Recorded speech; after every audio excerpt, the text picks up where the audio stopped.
Olá pessoal, estamos aqui para mais um IoDataCast, né? Hoje com duas figuras de peso aqui, a mesa está pesada para lá, né? Uma galera aqui de boa, vou deixar eles se apresentarem já.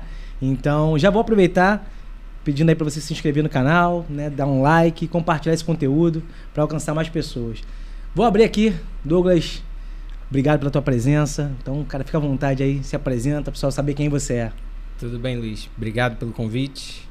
Pessoal, eu sou o Douglas Castanheira, trabalho na Ipiranga. Ipiranga todo mundo conhece como posto, mas a gente distribui combustível para um monte de clientes. Eu sou responsável pela estrutura de integração comercial na Ipiranga, mas dentro da companhia já fiz tudo, daqui a pouco a gente fala da vida. Então, aí eu explico um pouquinho do que a gente faz, que vou levar muito tempo, vou roubar o teu tempo aqui. Fica à vontade. Bom, legal, cara. Obrigado pela presença, prazer mesmo. Meu amigo também, Alexandre Strack, por favor, se apresenta aí. Legal. Bom, pessoal, eu sou o Alexandre Strack. Podem falar Strack, vai ficar mais fácil, senão vocês vão ficar com o Alexandre, e tá tudo bem. Eu já acostumei... O teu nome já é muito lindo. Começa por ali, eu já respondo, eu nem fico esperando o que vem depois.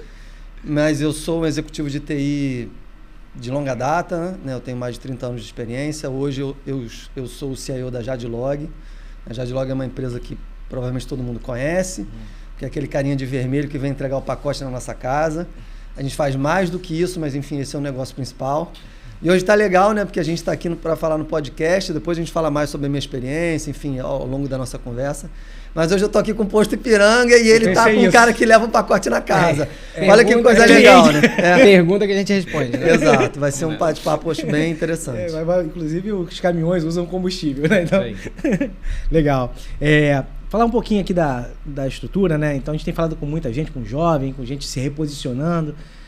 O mercado de TI e dados está mudando muito, né? Nós temos percebido isso. Na verdade, a gente dorme de um jeito, acorda de outro. E aí é um dos objetivos desse podcast. Então, eu queria ouvir um pouquinho, primeiro, Douglas, como é que você chegou até aqui? Conta aí, eu vi que você, a primeira formação foi ADM, né? É isso. Então... É porque eu sou estranho no ninho aqui, né? Não sou de TI. Mas, basicamente, eu já trabalhei... uma curiosidade, eu fiz um ano de medicina. Parei, a vida é muito agitada, parei. Não gostava de sangue. Exato, aí desmaiava. Aí comecei a trabalhar logo depois que eu parei, antes mesmo da faculdade, aí fiz administração, já trabalhava, aí entrei como estagiário, saí do trabalho para entrar como estagiário na Ipiranga. Tô lá 12 anos, e aí lá dentro, como a companhia é grande, eu já fiz... um pouco de tudo, nada diretamente em TI, então eu sou muito mais negócio, a conversa aqui vai ficar boa, que vai ficar misturada. Eu entrei, então comecei na MPM, conveniência, falando muito de franquia. Saí da MPM e fui para planejamento de postos, que a gente chama internamente como estrutura de rede de postos. Saí de rede de postos, planejamento, e fui para atendimento ao cliente. Aí de atendimento ao cliente a gente construiu a área de CX, a área de UX lá, que a gente não tinha. Conectou com a parte de produtos digitais. E agora eu estou nessa estrutura que chama integração comercial, mas o nome não direciona muito. Basicamente a gente tem quatro times. Um time que é do Jet Oil, Jet Oil é a troca de óleo do posto. A gente é a 15ª maior franquia do Brasil. Eu cuido também, junto com o time de produtos, e aí quando eu falo produtos é combustível, principalmente foco em aditivo, né? Aditivado. Hoje a gente tem uma gama de produtos aditivados que vocês normalmente veem para posto, mas é muito mais complexa quando a gente olha para a empresa. Então, assim, é aditivo para uma ferrovia, é aditivo para uma empresa agro. Os aditivos são diferentes do que o combustível que a gente compra normalmente. Então, a gente olha para desde o P&D até o go-to-market.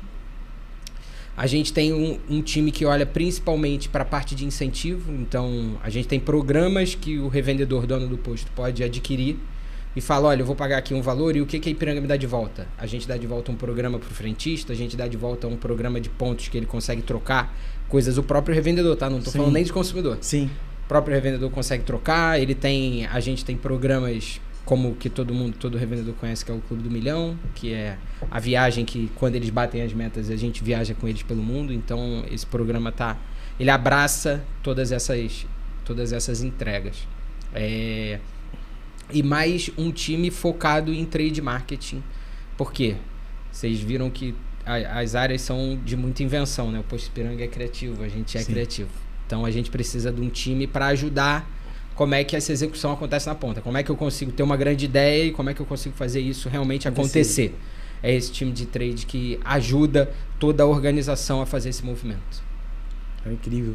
E uma questão interessante, né? E já pensando no negócio, é que bandeira branca, vocês também atendem bandeira branca. Sim, atendemos. Bandeira branca, para explicar quem não sabe, a gente fala, né, dentro do mercado posto embandeirado, é o que ele mostra uma bandeira específica, que a maioria todo mundo conhece, Ipiranga, a BR, né, que é da Vibra, ou a Shell, que é da Raizen, e normalmente o posto de bandeira branca ele tem a própria marca.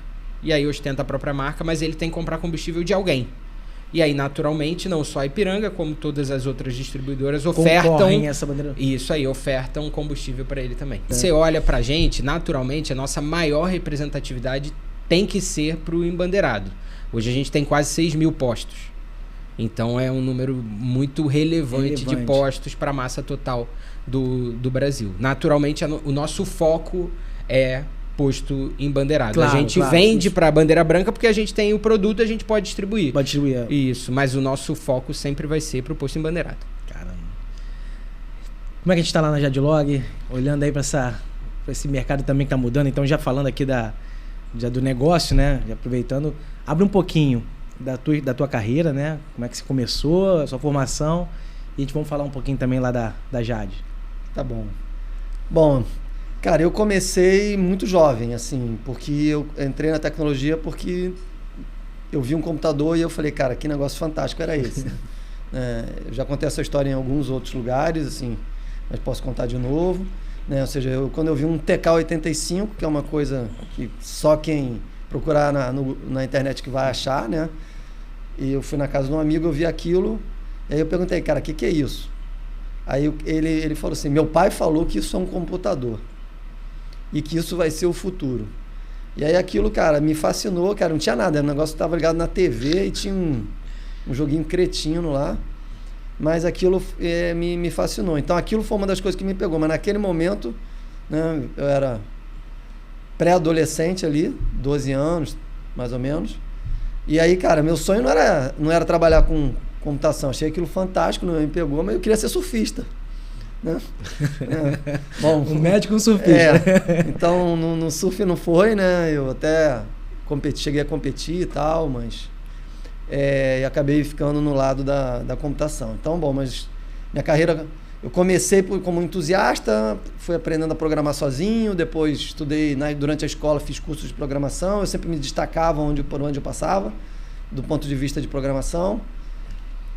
Aí fiz faculdade, não fiz faculdade de computação especificamente, eu fiz faculdade de matemática, então sou matemático por formação, com especialização em tecnologia. PUC, né? Filho da PUC?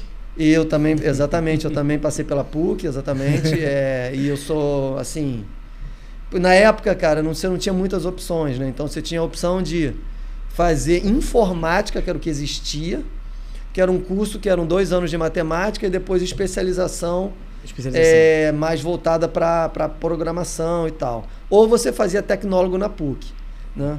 Que era um curso menor, mais voltado literalmente para tecnologia, digamos assim.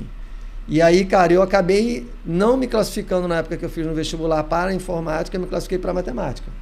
Só que eu pensei, cara, vou ter que ficar estudando mais um ano. Você pensou, com certeza mais fácil. Pô. Não, melhor, muito mais tranquilo matemática. Aí eu falei, cara, vou ter que ficar estudando para fazer cursinho, para fazer vestibular de novo. Eu falei, quer saber? Vou fazer matemática mesmo, que eu vou ter que estudar matemática durante 2 anos. E aí, cara, eu falei, eu vou me especializando eu vou ter mais uma formação. E aí foi assim, fiz matemática aqui, né? É um curso bem árduo. Árduo de verdade. Esse dá pra desistir também. Esse dá. Quando você chega no último ano, você tem vontade muito grande de desistir, porque tem uma matéria lá que são 2 períodos, os 2 últimos períodos, que é uma matéria bem difícil. Chama análise matemática. Não vou falar sobre ela para não entediar a nossa audiência. Não derrubar.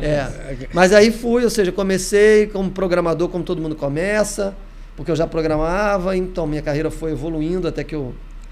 Naquele momento, você tem que escolher para onde você vai, né? Porque você não tinha carreira em Y na época. Então, você bate que meio no teto, você fala que você pode mais, e aí você tem que pular para o lado de negócio, e eu fui para o lado de negócio, do negócio, gestão, digamos, de tecnologia.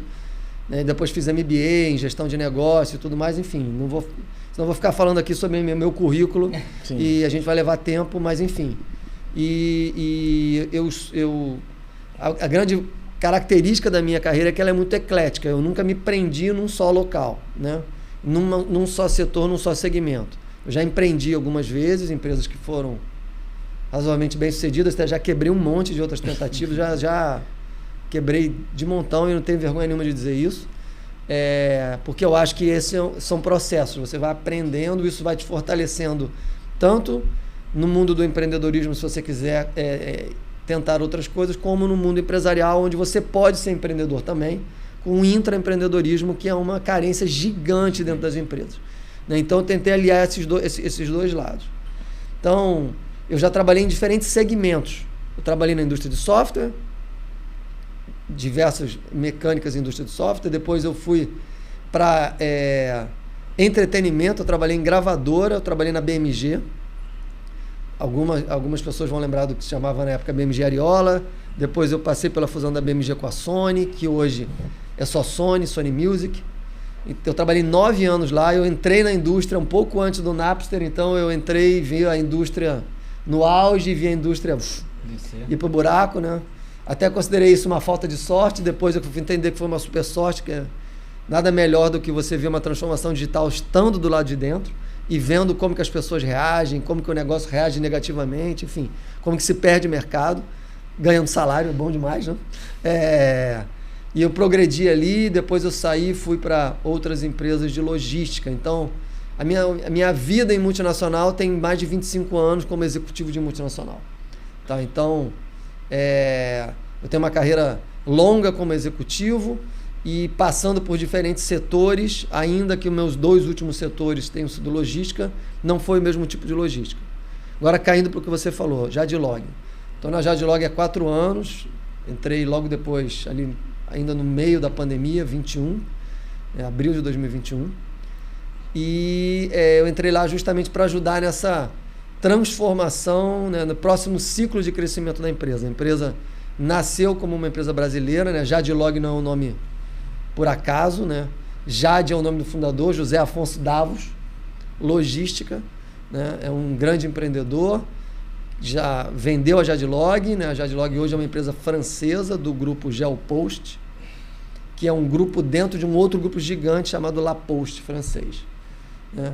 Então, e a Jadlog, ela está nesse ciclo de crescimento, é uma empresa jovem, relativamente jovem, uma empresa que tem 20 anos de idade, saiu do zero para uma empresa de multibilhões, ou seja, não é fácil fazer isso em tão pouco tempo. É claro que agora nesse mundo digital todo mundo vira bilionário em meses ou anos, aí todo mundo acha que bilhão é fácil de fazer. Não é fácil de fazer, é difícil. E crescer digitalmente é uma coisa difícil, né? E se transformar também é bastante difícil. Então eu cheguei para esse desafio da empresa. A Jadlog, ela tem mais de um negócio. Ela tem um negócio que todo mundo conhece, que é um negócio tradicional de entrega de pacotes na nossa casa, lida com e-commerce, com grandes varejistas e tudo mais. Praticamente, costumo dizer que provavelmente todos nós que estamos aqui conversando, o nome de vocês estão lá no banco de dados da Jadlog, vocês já compraram em algum lugar que a Jade entregou. E isso é válido para um percentual muito grande da população brasileira, mais da metade provavelmente. Tá? A gente já entregou para muita gente. Porque esse modelo de negócio da Jade, ele está ancorado numa rede de franquias parecidas, você falou de postos, a gente tem franquias Jadlog que fazem o last mile, que é a entrega na nossa casa, ou o first mile. Né? E hoje são mais de 700 franquias espalhadas pelo Brasil de diferentes tipos de franquia. Tem um franqueado que opera, tem um franqueado que só vende loja e tem um franqueado que está nas microcidades. A gente tem aquela franquia menor que opera em cidades de até 10 mil habitantes. Isso faz com que a Jadlog... Isso faz... Exatamente. Isso faz com que a Jadlog hoje seja a empresa privada com a maior capilaridade de logística no Brasil. O outro que tem mais capilaridade que a gente né? Eu não vou falar o nome deles, né? Os caras de amarelo, todo mundo conhece, tem lembra deles, exatamente. Mas eles não são uma empresa privada. É, né? Verdade. Então eles estão na nossa frente. Nesse sentido, em termos de capilaridade, mas a Jadlog tem a maior capilaridade privada no Brasil, que a gente entrega com a nossa rede. Além disso, a Jadlog tem um outro serviço que é muito pouco ou nada visto, que está voltado para atender segmento bancário, que foi onde ela nasceu. A Jadlog nasceu fazendo serviço de transporte de malote para compensação de cheque. Né? Galera muito jovem não sabe o que é cheque. Né? Nem malote. Nem malote. Essa frase toda. Essa frase toda é pra gente, né, com mais de 35 anos de idade. Menos que isso não sabe o que é. Mas, ou seja, você tinha que fazer um papelzinho que chamava cheque e aquilo tinha que ir para ser compensado lá em Brasília.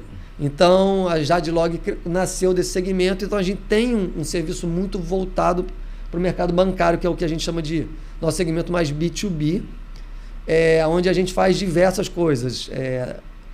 Continua fazendo malote entre agências, criação de agência física, gestão de todos os materiais que são usados em agência. A gente também atende todas as lotéricas do Brasil. Então, assim, a gente tem um segmento mais voltado para essa parte, que não é o que o grande público conhece, mas o grande público se envolve com isso sem saber que aquilo que ele está usando é Jadlog. Eu costumo dizer que todo brasileiro sonha em nascer milionário logo que começa o novo ano, né? Joga na mega da virada. Pois é, quando você ganha, você deve uma graninha pra gente. Você não sabe, mas deve. Por quê? Porque aquela lotérica, quando você foi, a gente levou tudo lá, desde a máquina, a bobina que está dentro da máquina, o papelzinho que você marcou, tudo foi levado pela gente, não interessa onde você jogou. Né? Então, para entender a dimensão do que a Jadlog faz. Então, nós somos uma empresa onde a gente tem esses dois lados, o que a gente chama mais B2C, que é esse que atende a gente, e o lado B2B. E no B2C tem diversos serviços. Não vou continuar falando aqui, mas, ou seja, a entrega na nossa casa é um deles, mas a gente é muito forte, a gente pode falar depois ao longo da nossa conversa, no mercado que chama Out of Home. O Out of Home é o mercado de logística que mais cresce no mundo, que é a entrega fora de casa. E aqui no Brasil a gente ainda gosta muito de receber em casa, mas a entrega fora de casa é uma coisa muito importante, tanto para atender pequenos vendedores, pequenos sellers, né, como para atingir nós do grande público, porque há uma tendência muito grande de que você vai querer receber fora da sua casa para não ficar preso na sua casa esperando pelo entregador. Né? E não é todo mundo que vive em locais que tem condomínios, que tem facilidade de receber. Então, quando você não tem, você tem um problema. Se você não está esperando, como que você vai receber? Out of home. A gente pode falar mais ao longo da nossa conversa. Bacana. Douglas, olhando ainda para o negócio lá em Ipiranga, né? Você abriu um pouquinho, falou tem as franquias, tem Jet Oil. Como é que funciona essa estrutura de produtos? O posto, né? O que é a franquia? Essa franquia é vendida externo mesmo? Qualquer um pode comprar? Como é que funciona a estrutura hoje do... Como é que a gente opera? Antes do posto, é pensar em dois grandes blocos, que é o posto e o cliente empresarial. Então, quando você pega um ônibus, muitos dos ônibus são abastecidos pela Ipiranga e normalmente ele tem uma base dentro do próprio estacionamento dele. Lá tem um posto de abastecimento que a Ipiranga vai lá, abastece para ele e ele enche o tanque. E aí você está falando de ônibus, você está falando de qualquer meio de exatamente. E aí você nem vê a Ipiranga, né? Que aí é como você falou, tá por trás. É como você falou da lotérica. Ela tá suportando a estrutura brasileira para que a coisa ande, tá? A gente tá ali por trás de tudo. Então, quando eu olho pro posto, a dinâmica a gente sempre foca na ideia desse que a gente ganhou muito prêmio, tem muito jargão, né? Então vários eu vou falando aqui que praticamente natural, que é o lugar completo. E o que a gente está falando de lugar completo? Quando você vai num posto, você vai abastecer porque você tem que abastecer. Tem ninguém feliz, né? Ai, nada como eu gastar um dinheiro aqui com o meu carro, né? Não vai, o objetivo não é esse. E por que a gente existe como bandeira? Porque a gente poderia ser uma distribuidora só, né? A gente existe como bandeira porque a gente entende que eu consigo transmitir a segurança num mercado que você não tem. Que às vezes você vai abastecer num posto e você fala, essa gasolina, eu posso confiar?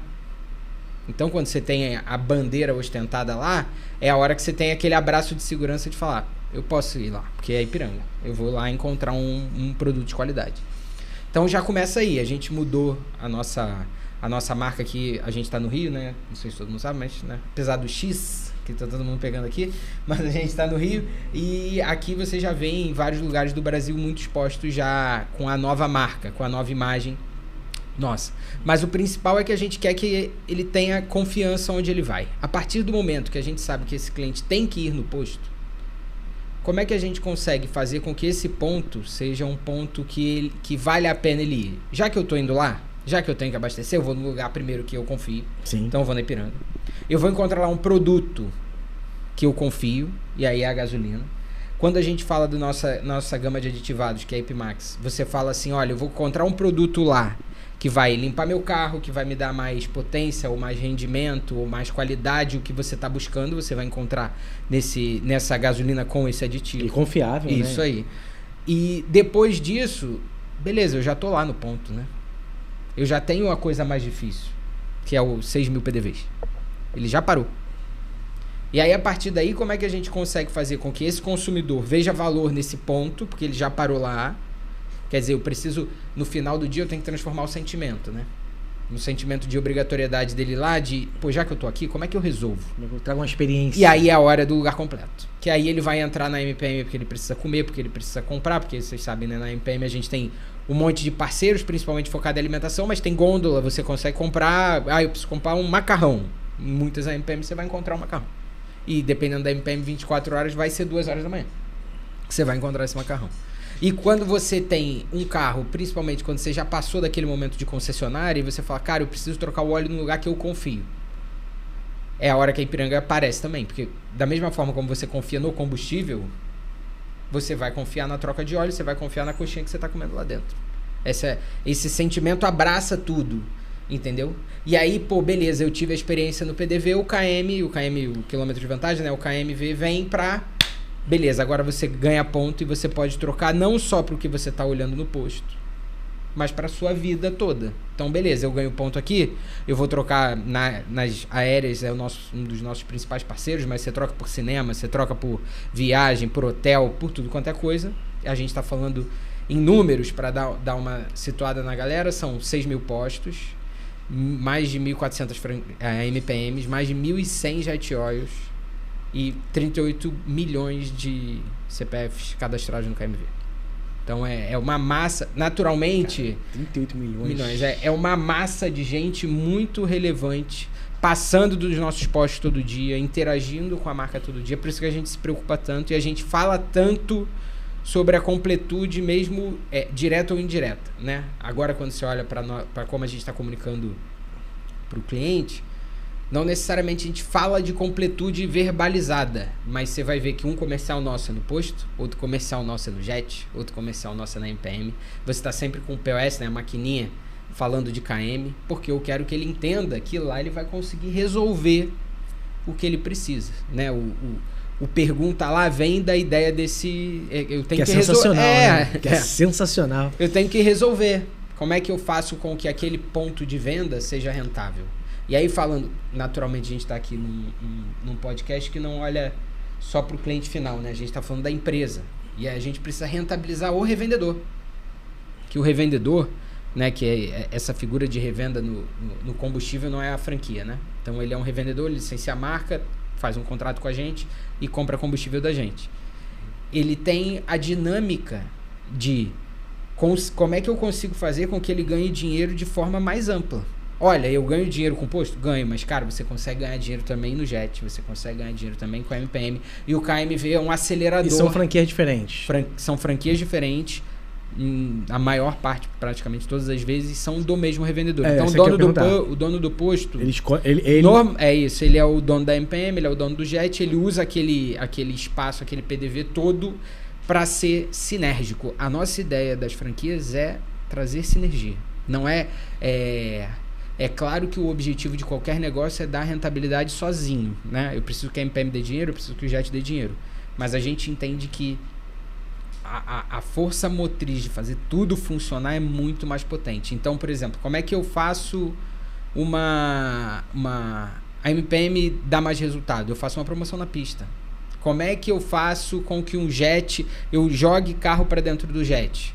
Eu tenho que estar lá com o trocador do jet abordando na pista, levantando o capô, explicando para ele, olha, confia, cara, que a gente não está aqui para trazer uma informação incorreta, um produto de má qualidade, uma enganação no atendimento, entendeu? Então, o objetivo do negócio é que ele gire inteiro. Ele tem que girar inteiro e esse revendedor vê valor para falar, olha, eu sou o dono do ponto, eu que sou o empresário brasileiro que estou aqui, né, bancando todo o desafio, pô, faz sentido para mim eu não ter um posto de bandeira branca, eu ter um posto embandeirado e um posto embandeirado Ipiranga, que eu consigo conectar as coisas e o consumidor consegue ver esse negócio. Ele vê valor. Ele olha e fala, não, na Ipiranga eu confio, então eu vou lá.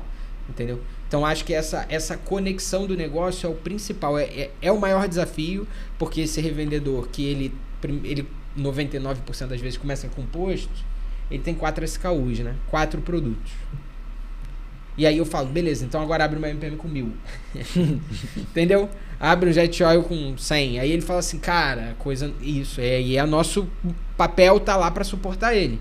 Aí é a hora que quem entra, um pouco da minha estrutura, que aí eu vou falar, não, o trade vai lá e vai falar, calma, a gente tá aqui para te ajudar também. A gente tem uma estrutura de consultores comerciais que estão na ponta dando suporte sobre tudo, mas o trade vem suportar esse consultor falando, olha, vem aqui, se você fizer esse tipo de ação, seguir esse passo. Pô, o seu frentista, a gente tem um nome até pro frentista.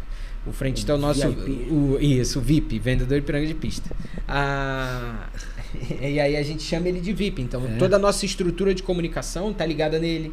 A gente tem remuneração que a Ipiranga paga diretamente para ele através de um cartão para ele comprar alimentação, remédio, essas coisas. Então, assim, a gente tenta se conectar com esse PDV o máximo que a gente pode, mesmo esse PDV não sendo nosso, né? Porque aí a regulação brasileira, a gente não pode... Eu não posso ter o posto, né? Porque tem uma questão de preço aí a se discutir. Sim. Mas eu consigo conectar para ele falar assim, olha, se você operar dessa forma aqui que a gente está recomendando, a gente acredita que você vai ganhar mais dinheiro. E aí faz sentido você ter a bandeira porque você está olhando para a confiança, mas também porque eu estou aqui para te suportar. Você não está sozinho nesse mundão de revenda. A gente está aqui contigo para desenvolver junto, para crescer junto. São negócios totalmente diferentes, né? Realmente ali o abastecimento, você pensar no AMPM, que é um varejo... Isso, varejo. Varejo, né? Totalmente desconectado, né? De certa forma, né? Isso aí. O nosso objetivo... Isso, o nosso objetivo é que a gente consiga demonstrar essa conexão que, no primeiro momento, quando a gente fala, por exemplo, com o revendedor, ele vai falar, pô, cara, mas é outro negócio. Aí a gente vai falar, mas é sinérgico. Todo mundo se ajuda. Eu ir para a pista para converter um cliente para um Jet Oil faz com que eu faça o faturamento do Jet Oil crescer, e eu tô falando de uma franquia de muita margem. Então ele ganha dinheiro lá. Ele fazer um cross-sell de você abasteceu, encheu o tanque, ganhou um café, você vai jogar ele para dentro da loja e ele vai aumentar o ticket da loja. Então você começa a fazer com que o consumidor olhe e fale, aqui é um lugar completo. É um lugar completo pra você, entendeu? É essa ideia. Ele tem que ir lá e falar assim, cara, já que eu vou abastecer, eu vou lá e resolvo. Entendeu? Mesmo que a gente fale que ele vai aproveitar até o real estate. Ele vai olhar pra lá, ele não precisa só da MPM, ele não precisa só do Jet, mas ele precisa lavar roupa. Aí eu tenho uma 5sec lá. Eu tenho um parceiro, sei lá, um McDonald's. Aí a gente vai estar lá porque ele vai interagir com o PDV, entendeu? E é isso que a gente quer sempre fazer que o revendedor veja. Fala, olha... Faz sentido estar com eles porque a proposta de valor é maior do que só vender combustível. Só abastecer, entendeu? Essa é a ideia da conexão dos negócios. Sensacional. Isso, muita coisa, o Douglas trouxe muita coisa disso, né? Porque daqui a pouco a gente fala sobre Data Driven. É isso aí. Esse cara verdade. É sensacional. Mas olhando, já aproveitando esse gancho de franquia aqui, Strack, como é que funciona hoje porque aquisição de franquia, né? Eu sei que tem modelos diferentes, né? Tem o picape. Você podia falar um pouquinho sobre os modelos ali. Como é que funciona? Alguém acordou e falou, quero uma franquia Jadlog, vou abrir aqui nesse shopping uma franquia Jadlog. Como é que funciona isso? Como é que... quem é esse público? Que tipo de coisa que está buscando? É remuneração principal? É alguma coisa, um over? Como é que funciona essa captura de franqueados? Bom, é muito bom a gente estar nesse bate-papo com alguém, né, que também tem uma rede, né, e tem um approach um pouco diferente do approach da Jade. Claro, os mercados são completamente diferentes. Sim, né? sim. Né? Ele traz uma visão da completude, que é bem legal. Eu acho que foi muito boa, né, a explicação, porque no fim das contas você está indo no posto, não é teoricamente uma atividade feliz. Né? Não estou dizendo que você vai triste lá, mas você tem que botar o combustível. Você vai, teoricamente, exatamente, você vai, né, fazer uma tarefa necessária, digamos assim. É uma necessidade, se você precisa continuar usando o veículo. E no caso de uma transportadora como a Jadlog, a gente tem dois públicos, na verdade. Né? A gente atende um negócio, mas quem percebe a gente é o cliente do nosso cliente. Né? Ou seja, é o destinatário. Você entrega felicidade, né, Léo? Então, essa é a verdade. Não é Você compra aquele negocinho, tá esperando chegar em casa. Isso. Então, nosso negócio é super... E é verdade, a experiência final não é de quem contratou vocês. Isso. Né? Porque Isso vale para os dois. Na Ipiranga, a experiência de quem está contratando. Eu fui lá, abasteci meu carro, gostei da experiência, eu tô feliz.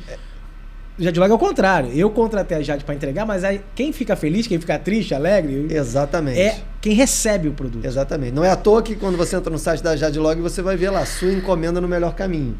Que a gente quer passar justamente essa mensagem. Cara, a gente vai entregar para você o que a gente quer, cara, é que você literalmente sinta aquela felicidade, aquela experiência que você esperava quando vai receber, né, a sua mercadoria, aquilo que você comprou. Então, a nossa pegada ela é parecida, né, de certa forma, com o que a gente ouviu aqui da Ipiranga, porque a gente também tem um conjunto de serviços. Né? Diferente de o franqueado é um franqueado de cada pedaço, ele é um franqueado que pode oferecer todos os nossos serviços.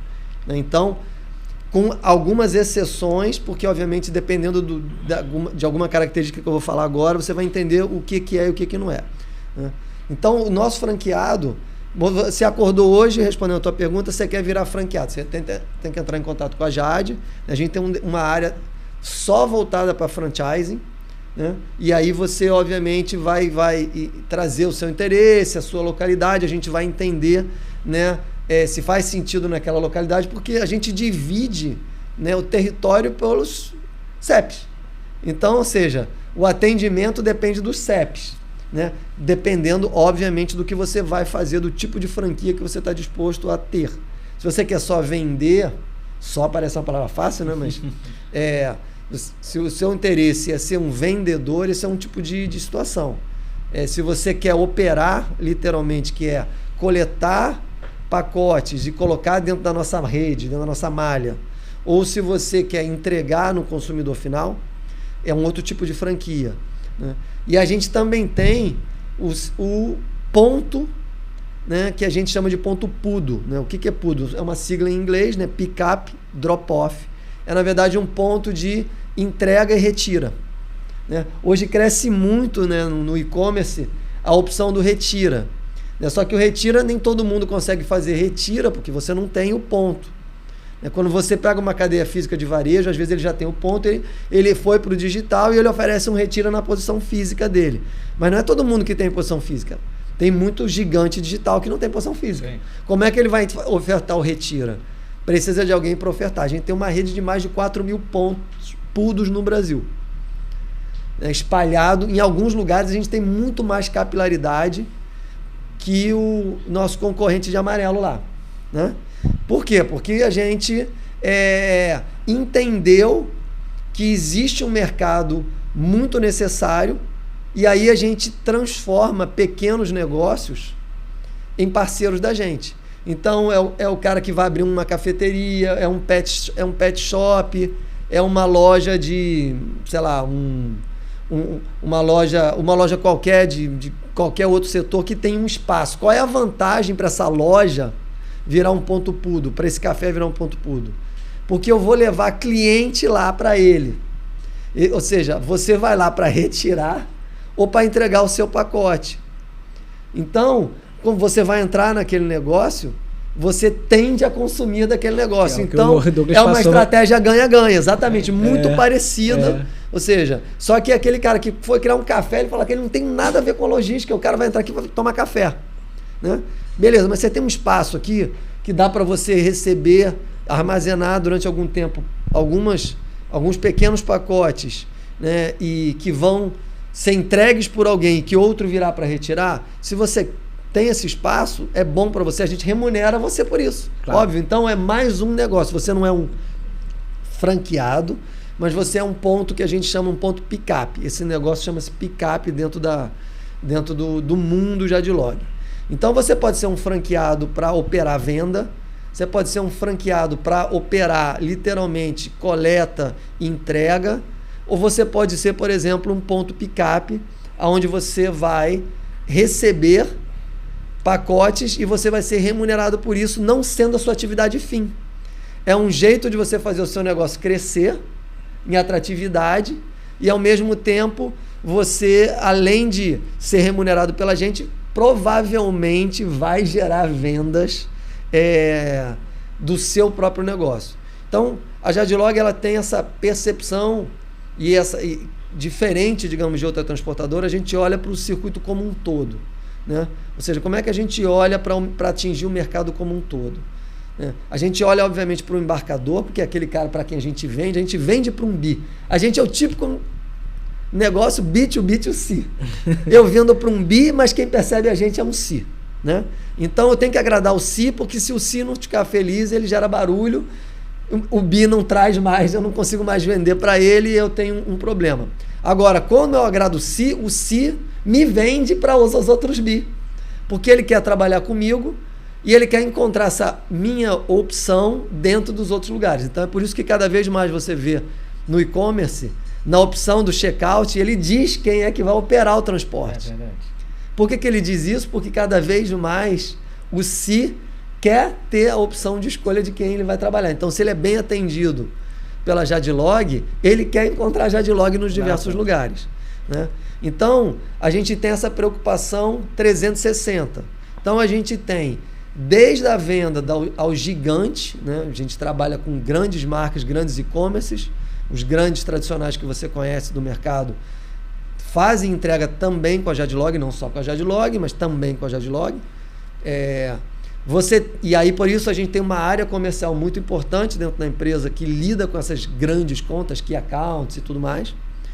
Mas a gente também tem a capilaridade para pegar o carinha pequeno da localidade através da rede de franquias. Então, a rede de franquias também tem a mecânica de venda, além de operar, de poder operar. Então, a gente tem a capilaridade para pegar aquele cara que está ali, né, que é um B, e que pode ser um C, né, porque eu posso utilizar, pessoa física, quero mandar um pacote para minha avó que mora, sei lá, em Roraima, e eu estou no Rio de Janeiro, eu não preciso usar a coisa mais comum que vem na nossa cabeça. Você pode procurar a Jadlog, talvez você vai encontrar a Jadlog mais perto do que o outro que você imagina, e você vai ali e manda entregar o seu pacote para sua avó que está num outro estado. E o serviço é melhor, muitas vezes, mais rápido, você não vai você vai ter uma experiência mais agradável com um custo-benefício bastante melhor do que o que você tem hoje com outros concorrentes que ofertam o mesmo tipo de serviço no mercado.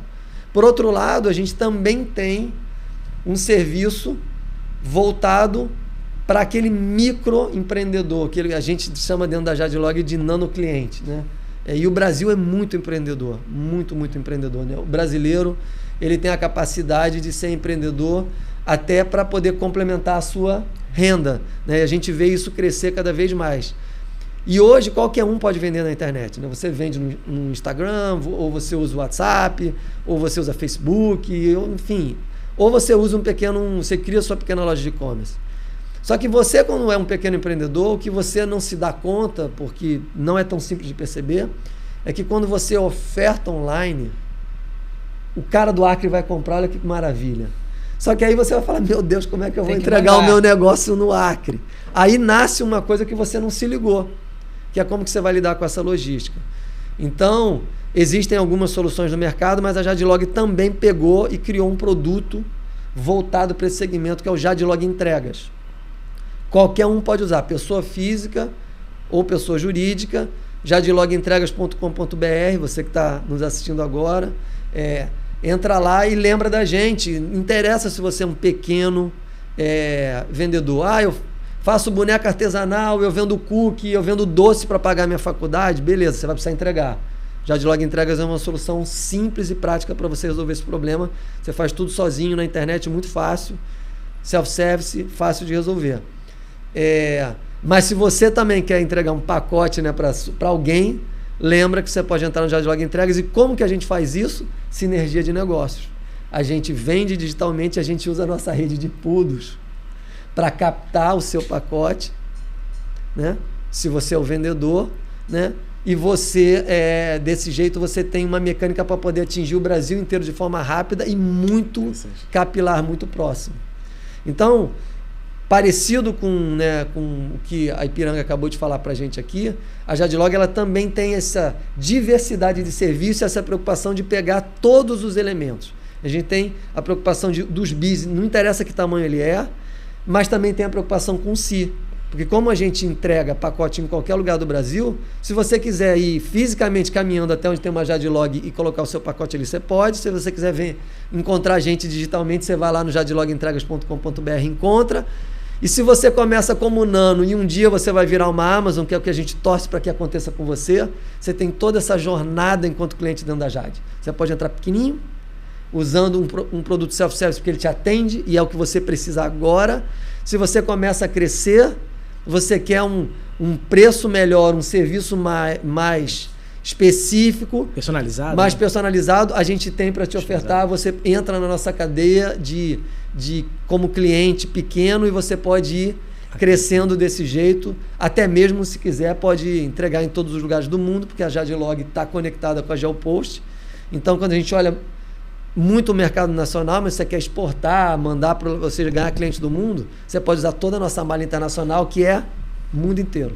E você precisa agradar, que eu digo assim, demonstrar valor, né? Que é a mesma ideia que a gente. Exato. Eu preciso que o dono do posto veja valor para poder atingir o consumidor que eu estou comunicando no comercial. Mesma coisa, né? Você precisa fazer com que aquele franqueado ou o pick-up, todo mundo ali veja valor para que você tenha a pessoa que vai receber ou vai entregar também conectando isso. É desafiador, porque você tem que olhar a camada inteira, né, a jornada inteira para poder escolher. Eu tenho que essa parte do elo tem que ver valor, essa parte aqui também tem que ver, a gente tem que ganhar dinheiro, tem que estar todo mundo feliz no processo para poder dar resultado. O problema de uma transportadora, ou a característica de uma transportadora como a gente, de fracionado, que é a logística de entrega de pacotinho, né, que a gente chama na nossa casa, é que a gente trabalha com um negócio altamente nervoso. Por quê? Porque, cara, quando eu recebi o teu pacote, eu já tenho uma missão.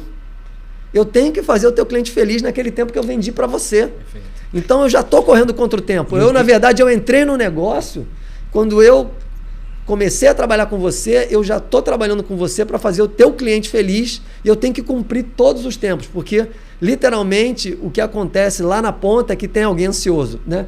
E a gente, né, como cliente, a gente é estranho. A gente acha que não, né? Mas a gente é super estranho. A gente chega numa Black Friday, a gente compra aquela promoção, a gente vai instantaneamente no tracking da transportadora para saber onde está o meu pacote. Cara, ele está exatamente onde ele estava 10 segundos antes, dentro do estoque de quem te vendeu. Eu não peguei isso ainda, amigo, entendeu? Eu não tenho isso, né? Mas a gente compra, a angústia é muito presente no nosso negócio. Então, a gente tem essa preocupação muito grande. Por isso que a gente fala, cara, a gente lida com a satisfação do cara que está na outra ponta. É o cliente que você comprou para dar de presente de Natal para tua filha. É o cliente, é o presente que vai dar para tua esposa na comemoração sei lá, de anos de casamento. São, sei lá, materiais ou itens que você está esperando para fazer o seu casamento. Isso a gente faz muito isso, ou seja, a gente recebe muito produto desse tipo. Pessoas que mandam determinados tipos de produto que vão para um museu, por exemplo. Entendeu? Então o cara vai abrir um museu e está esperando chegar aquele negócio. Então a gente está lidando com uma expectativa super alta, né? E é legal que a gente está falando bastante de negócio, mas provavelmente você vai começar a embrenhar. Tudo isso só funciona com muita tecnologia e muito dado. Sei. Eu vou dizer duas coisas que apareceram aqui bastante, né? A ideia da experiência do consumidor, não sei se se eu me engano, mas é uma coisa de certa forma recente, né? Não tão recente, mas aí com uma idade média, mas cada vez mais presente, até por força das redes sociais, comentários, né? As avaliações, isso passa a ser uma coisa muito importante, mas a experiência é muito forte, aí entrando no gancho, né, de experiência de consumidor, dados, né? E eu tenho uma experiência muito bacana, Douglas, com Data Driven, né, que é um cara que chegou e falou assim, Data Driven mesmo. Então fala um pouquinho o que é Data Driven, como é que dados ajudou você nessa jornada aí de experiências. Tá bom. Eu ia só complementar que você falou da angústia, e pra gente esse ponto é muito relevante, porque imagina, né? A pessoa compra um carro agora os carros estão caros a beça, né? O cara compra um carro de 100 e poucos mil, vai abastecer e tem um problema. É isso. Por isso que o nosso negócio é sobre confiança. Ele tem que acreditar que ele não vai ter brasileiro, um problema. mesmo o carro que não é de 100 e poucos mil, mas o carro tem um valor familiar, né? Não é isso. A relação do brasileiro com o carro e do paulista diferente. em especial. O paulista em especial gosta de ter um cuidado especial com o carro. Mas indo pro Data Driven, eu encontrei esse mundo, como que eu sou negócio, né, aqui da mesa, mas eu encontrei esse mundo com muito foco quando eu fui cuidar da parte de atendimento ao cliente. A gente tinha uma estrutura com, acho que eram 7 ou 8 células diferentes. Então eu atendia o revendedor, eu atendia o cliente empresarial, a gente vendia para o Bandeira Branca, a gente tinha uma estrutura de venda de lubrificante, a gente atendia o consumidor, a gente atendia o Reclame Aqui, enfim, era um monte de células. E no momento que a gente começou a fazer o trabalho de aprofundamento, como é que isso podia se desenvolver, como é que a gente conseguia ganhar eficiência, esse trabalho não foi um trabalho só meu, era um trabalho que começou antes de mim.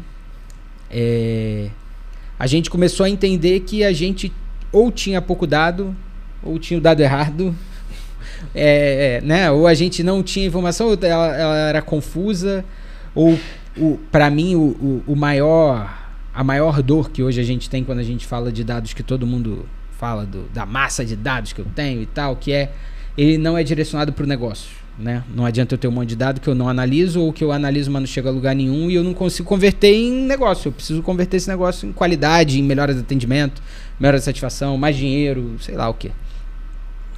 E a gente começou um trabalho muito, muito profundo com esse olhar.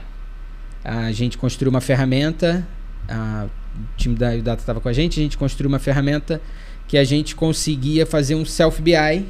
Antes a gente não tinha dado nenhum, estruturamos os dados, construímos uma ferramenta self-BI. E aí eu acho que a história é boa aqui, porque novamente ela tem um foco muito mais em negócio, que é o como você usa a tecnologia. A gente não tinha nada, a gente fazia no Excel, guerra, munheca. A gente saiu disso para uma ferramenta que o time não utilizava e não era um time que estava familiarizado a. E o que a gente fez? A gente fez uma medida radical, foi radical. Que era, a gente tinha, naquele momento eu acho que eram 3 times ou 4 times, e aí eu fiz o seguinte, eu falei, olha, para os 4 times, a gente implementou a ferramenta, faz sentido, os dados estão corretos, estão validados. A gente tem uma agenda mensal de apresentação de resultado. Falei, olha, a partir do mês que vem, ninguém entra nessa sala com PPT. Foi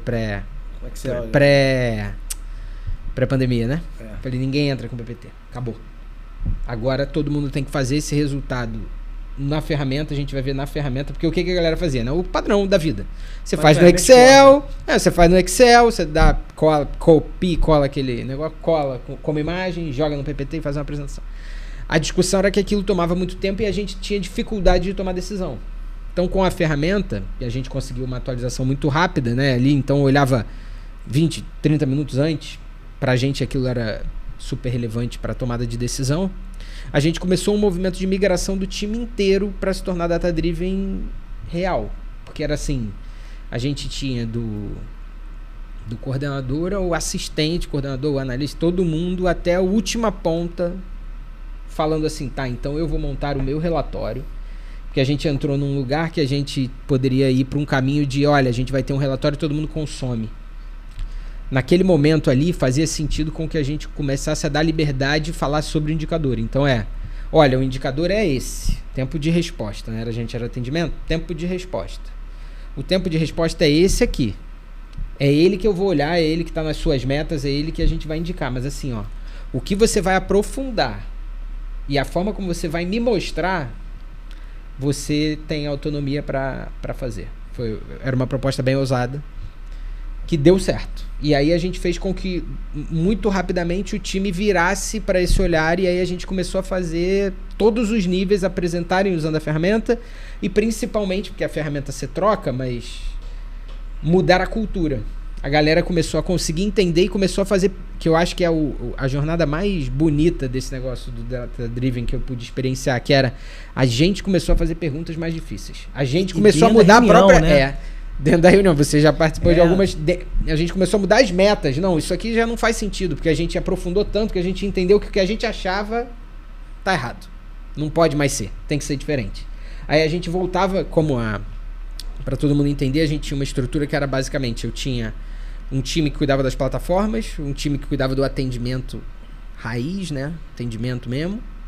E a gente tinha esse time de experiência fazendo tudo girar ao mesmo tempo. Então a experiência olhava para o cliente e falava, o melhor jeito é esse. Time de atendimento, você tem que atender assim. Time de plataforma, melhora a plataforma. Porque eu preciso fazer com que o meu atendimento, que é a coisa mais louca do mundo, que é, eu quero que o meu atendimento acabe. Porque eu sou custo sobre custo. Ele só me liga no atendimento porque eu não resolvo a experiência. Se a experiência fosse boa, ele não me ligava. Então, como é que eu baixo? Você usou a frase, né? Eu existo para não existir. Isso, né? aí. Então, como é que eu consigo fazer com que, primeiro, o atendimento dele seja muito bom, mas depois, como é que eu melhoro as plataformas, os produtos, enfim, para que esse atendimento não exista mais? E aí a gente começou a fazer um trabalho tudo misturado, que era o ponto-chave dele era essa massa de dados que a gente analisava e perguntava para ela, e se analisava de novo e voltava e aprofundava de novo e aprofundava de novo. Assim, o resultado foi bom, né? A gente ficou junto, acho que nesse processo foram 2 anos e pouco, quase 3. A gente criou lá, determinou os indicadores ideais que a gente queria mudar, e a gente fez assim, a gente começou a trabalhar em abril. Quando chegou dezembro, a gente já tinha atingido todos os resultados recorde das ferramentas que a gente utilizava ali, dos pontos de atendimento. No ano seguinte a gente bateu o ano anterior, e no ano a gente bateu. Então assim, foi 3 anos de muita evolução e muita transformação que a gente terminou. Quando olha para resultado, né, é um resultado bastante feliz. A gente ganhou vários prêmios no Reclame Aqui, ganhamos prêmios na Consumidor Moderno, que é o principal coisa de atendimento, ganhamos prêmio, acho que Você S.A., a gente ganhamos prêmio, fomos para Las Vegas com o case de dados, e lá eu sempre falei, todas as vezes eu falei, que era, olha gente, isso aqui, os dados foram um meio, essa é a grande negócio, a gente transformou a cultura, a galera agora olha diferente, o jeito de olhar o negócio é diferente, o jeito de encontrar resultado é diferente, a agonia, o comichão que dá para melhorar a experiência de fazer diferente, começa de forma completamente relevante, porque ela olha para o dado e esse dado está escolhido a ser olhado pelo cliente. Fala com você. Porque assim, não adianta eu pegar um monte de dados se eu não tenho um objetivo claro, né? Eu quero melhorar a experiência, eu quero que esse cliente veja essa jornada melhor, eu quero que tudo seja fluido para qualquer um, né? Ou o revendedor, ou o dono da empresa, ou o comprador da empresa, ou o consumidor fale, olha, eu uso a Ipiranga e funciona, né? Não dói, você deve ter isso todo dia, porque né, cada dia que você tem um problema é o maior problema para a pessoa. Era esse o objetivo, e assim, a gente conseguiu transformar em resultado, a gente teve os prêmios, mas principalmente assim, a satisfação do cliente a gente conseguiu elevar ela por causa dessa mudança de percepção de valor. Só que todo mundo que olha de fora fala assim, eles fizeram um grande projeto e mudaram, né? Não é isso. A gente mexeu por dentro, a gente não trouxe nem consultoria, a gente fez só a gente transformando. Então é um case bem legal de contar. Pô, muito legal. E não tem a ver com tecnologia, né, Strack? Tu vê que o tempo todo... É o meio, a tecnologia é o meio. É uma conversa que nós tivemos até nessa apresentação, que foi em São Paulo. Isso. Ele falou assim, não importa a tecnologia que me trouxe até aqui. Não importa a forma como eu fiz, o meio, e mais do que o meio, também acho que essa ação radical que você tomou ali, não pode mais, precisamos começar a enxergar o dado vivo, né? Isso fez toda a diferença Toda a pra diferença. essa estratégia. Toda a diferença. É porque a gente precisava olhar mais para o cliente. Né? Não que a gente não olhasse, mas assim, é o que você falou sobre o uso ou não de dados, ou uso ou não de experiência. Os mercados são diferentes, né? Então eles andam diferentes. Não necessariamente o mercado de combustível olhava do jeito que a gente queria olhar, e aí a gente conseguiu transformar, né? A gente conseguiu construir um case, mas principalmente o case é o de menos, né? Transformar o negócio e fazer com que o cliente se sentisse melhor. Aí a gente conseguiu fazer tudo que a gente fez. Mas tem a ver com a clareza de onde eu quero chegar, a necessidade dos sacrifícios que eu vou ter que fazer, porque é o tempo todo abdicar, né? E o foco de falar, olha, vamos transformar, a gente tem as pessoas. Então a gente fez isso, por exemplo, sem trocar gente. A gente não precisou trazer especialistas. Um baita desafio também, A gente conseguiu empoderar, conseguiu capacitar e transformou as pessoas ali para... A gente quer que os profissionais... A gente é uma empresa que investe nos profissionais. A gente quer que os profissionais cresçam, que se desenvolvam, né? Então, foi muito importante pra gente. É um case que a gente sempre vai tentar replicar em outros ambientes, porque faz todo sentido para a companhia olhar para o cliente, conseguir ter esses dados na mão. Bem importante. A gente brinca que é muito comum hoje, a gente visita empresas e, por incrível que pareça, né? Estamos aqui falando de 2 empresas que têm dados, é exceção, mas muita empresa que não tem dados básicos para pilotar, né? E é comum, né, Strack, às vezes esse BI, aquele BIzão que a gente falava lá atrás, que não se fala mais muito de BI, fala BI hoje é feio, né? A empresa não tem um próprio BI. E já era pilotar um navio, né? Olhando só o retrovisor, olhando só o que passou.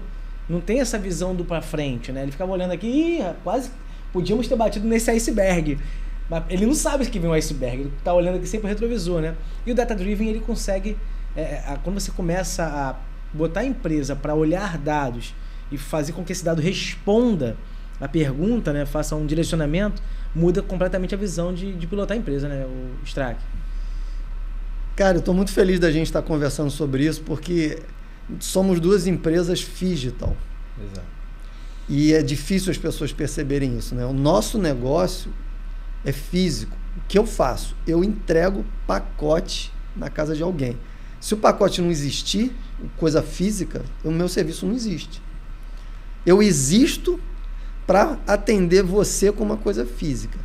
Se não existir combustível, se não existir óleo, se não existir carro, se não existir os itens na loja que a pessoa quer comprar, tudo que ele tá falando, que a Ipiranga está trazendo aqui, não existe. Mas na verdade, tudo isso está amarrado digitalmente. E não existe, corrigindo um pouco do que você falou, as empresas não têm dado. Toda empresa tem dado. Ela não consegue enxergar que tem o dado. Boa.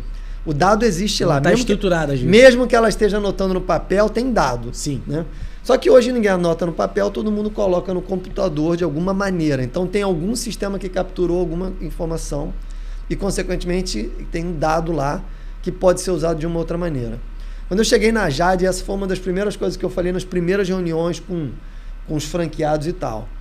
Né? Eu sentava e eu ficava ouvindo todo mundo falar, e quando chegava a minha vez de falar, eu falei, gente, tem alguma coisa estranha acontecendo. A gente fala 80% do tempo sobre coisas físicas e 20% sobre coisas digitais. E isto não é coerente. A gente deveria estar, no mínimo, falando 50% de digital e 50% de físico. Por quê? Porque toda a nossa experiência e percepção do mundo moderno é 100% digital. Tudo que ele falou aqui tem um reflexo gigante no digital. O cara usa o KMV, ou seja, ele terminou de colocar o combustível. Se ele vai pagar pelo KMV, o KMV falhar, toda a experiência foi jogada fora. Isso aí. Foi tudo pro lixo. Ele sai dali revoltado porque não conseguiu usar e teve que tirar o cartão dele do bolso para fazer. Se ele entrar na loja da MPM porque ele quer comprar um macarrão e aquela loja não tem o macarrão e sempre teve, ele vai sair dali, né, com alguma coisa ruim e vai manifestar digitalmente. Porque ele vai escrever na rede social, a MPM não tem o macarrão. E vai lá no Google Meu Negócio, falei esse ponto de venda aqui. Exatamente. Então você pode ver que, cara, a nossa jornada, a nossa experiência, ela está conectada com informação que no fundo é dado. É muito importante a gente entender isso, e quando a gente entende isso nos nossos negócios, a cabeça começa a virar e você começa a entender de outro lado. Veja, ele falou, ganhamos prêmios. A Jadlog é RA1000 nesse momento. Então, já ganhou o prêmio algumas vezes, o pleno anual do Reclame Aqui, né? Assim como a Ipiranga. Ou seja, e a votação ela é pública. Isso aí, então, do consumidor, não tem como você falar, não, é o usuário que vota, né? E o RA1000 é um selo muito difícil de você atingir, porque o Reclame Aqui é muito, muito, muito criterioso. Então a gente Reclame Aqui, nesse momento você entrar lá, você vai ver que a gente fala que a gente é RA1000, porque é muito difícil você ter um selo RA1000 e se manter RA1000. E como que isso acontece? Literalmente com muita análise de informação para trás, obviamente, e para frente, como você acabou de dizer. No nosso caso, a gente tem uma preocupação com a jornada como um todo. Como eu falei um pouquinho antes, a gente já entra num negócio nervoso. Então a nossa medição de SLA, ela é super importante. Então tudo na experiência que você vai ter gira em torno de SLA. Então a gente tem muita informação, a gente captura informação em todos os momentos. Na verdade, o meu negócio da transportadora, começa digital. Por que ele começa digital? Porque por mais que eu venda, que a gente tem uma equipe de venda que pode ser humana ou digital através do site que eu falei, no fim das contas, quando você fecha o contrato conosco, como é que eu ganho informação do que eu tenho que entregar? Digital, é dado. Eu tenho que ir lá integrar com você. Meu onboarding começa com como que você manda dado para mim. Eu imagino que seu lead também seja muito digital, né? Porque aí ele entra no site, faz lá o cadastro. cadastro. Exatamente. Então a gente tem uma jornada digital que é dado o tempo todo. Então a gente vai mensurando todas essas jornadas. A área de atendimento, obviamente, com os seus sistemas. A área de operações com muita captura de dado. A gente tem captura do dado desde o elemento lead, né? Desde que ele quer saber o que é a Jadlog se relacionar com a gente, até as diferentes plataformas digitais que capturam dado. Depois ele entra na nossa rede e a gente tem dado para tudo quanto é lado, né? Desde o momento em que a gente recebeu aquela coleta, né? Se a gente pegou aquele pacote, tem uma etiqueta inteligente, passa pelos nossos equipamentos, pelos sorters, entra dentro da nossa rede, cada movimento é entrada e saída em cada ponto. Então, você tem uma rede que atende o Brasil inteiro. Imagina, eu pego um pacote num ponto de um pet shop, como eu falei com você. Lá tem uma etiqueta, eu capturo aquele dado, tem um sistema específico para aquilo. Tudo isso gera uma maçaroca de dados, né? A gente tem um data lake gigantesco, né? Com cruzamentos de todas as naturezas, onde o que a gente vai fazendo é entendendo toda essa jornada, passo a passo. Aonde que está esse pacote, por que ele está ali, né? Em alguns momentos, por que ele trouxe problema, porque é óbvio que a gente tem problema na nossa jornada, todo mundo tem problema na sua jornada, né? Mas a nossa quantidade de problema é muito pequena, mas para você é o seu pacote. Quando eu gerei um problema para você, eu gerei 100% do seu problema. Né? Eu costumo dizer que quando você lida com esse tipo de coisa, é como se você fosse no pronto-socorro. Você está com uma unha encravada e tem um cara que está com, sei lá, um ataque cardíaco, né? Cara, você está com a unha encravada, é o seu pé que está doendo. É você que não está conseguindo andar. Para você, o cara infartando não é o problema. O problema é a sua unha que está encravada, né? Então é a mesma coisa, a gente lida com esse tipo de situação. Então, nós temos uma mensuração de jornada muito intensa e a gente tem preocupação de ter certeza que o SLA que a gente está entregando para o nosso cliente, desde o momento da venda até a realização, é cumprido o tempo inteiro. Então a gente tem muitas informações, muitos dashboards e todo mundo se guia por esses dashboards. Não existe a mecânica alternativa. Claro que, não vou dizer que uma empresa do tamanho da Jadlog não tem Excel, porque, né? Eu seria o rei da mentira, né? Se eu dissesse que não tem uma planilha lá, né? A planilha ela existe. Mas, ou seja, a tomada de decisão, literalmente, ela é pautada pelos diferentes indicadores que cada área traz para a gente. Porque, como a gente tem um negócio pautado, um pedaço é feito 100% pela gente, outro pedaço é feito 100% por uma rede, né? Então a gente tem um equilíbrio. Aqui não tem um tá certo e outro tá errado. O pacote ou ele chega ou ele não chega, né? Se ele não chegar em você, para você não interessa quem errou. Então, a gente mensura todos esses dados, né, e a gente faz muita reunião literalmente pautada nos dados. Então, a gente tem reuniões operacionais onde a gente discute os indicadores operacionais, qual é o reflexo que isso tem na área comercial, como que está o pipeline da área comercial, como que a área de atendimento está percebendo isso, né? Como que retorna, da onde que chega pedido, que tipo de reclamação, que tipo de reclamação chega, que tipo de problema tem, qual é a natureza desse problema, aonde que ele acontece mais. Então a gente tem uma mensuração e uma quantidade de indicadores bastante importante, porque a gente não tem como trabalhar de outra maneira. É impossível trabalhar logística de alto nível como a gente faz na base da percepção. Eu acho que não tá bom, não rola, não tem como fazer isso. Então a gente tem que saber, cara, qual é o SLA desse cliente? SLA comprometido com esse cliente é 98%, como que tá? Tá 98,5%? Tá mais? Ótimo. Tá 97,5%? Nós temos um problema aqui. Por que tá 97,5%? Aonde que tá o problema? O que a gente tem que fazer para trazer ele para aquilo que a gente acordou com o cliente? Porque a gente trabalha, né, com SLA de 98% para cima. Então, assim, a tua margem para falha, ela é muito pequena. Num negócio extremamente nervoso, como eu falei, ou seja, é um pacote. Eu vou lá, eu tenho que coletar pacote, eu tenho que colocar ele dentro de uma malha, ela tem que girar e tem que chegar do outro lado, né? Ou seja, você vendeu e você é uma empresa que está em Porto Alegre, você vendeu para um cara que vai receber no Maranhão, você vai entregar, eu vou coletar ele em Porto Alegre, provavelmente por um franqueado da gente. Isso vai entrar, ele vai pegar, vai colocar dentro da nossa malha, vai levar lá para o Maranhão, vai sair da malha, vai entrar no outro franqueado, provavelmente que vai levar até a tua casa. Então, esse SLA está contando a partir do momento que você pegou o seu pacotinho e entregou para mim. Bum!